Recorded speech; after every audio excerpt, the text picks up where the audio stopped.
Hey everyone, welcome back to our channel. Today I'm going to show you how you can set startup app on your Windows operating system in a very simple way. So without wasting any time, let's get started.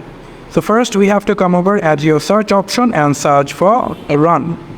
After that, here you can see we just need to type shell clone startup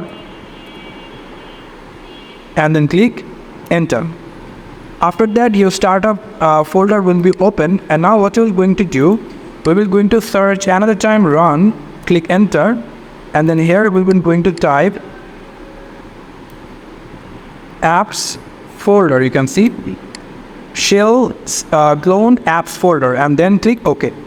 After that, you can see your app folder will be opened, and now what we will going to do is we will going to select any of app. Like I'm going to select this camera app as startup app into my Windows. So now this camera app is startup set it for Windows.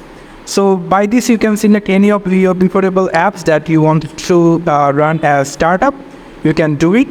So this is how you can set startup app for your Windows. Thank you so much for watching this video. I hope to see you in other videos. Till then, goodbye.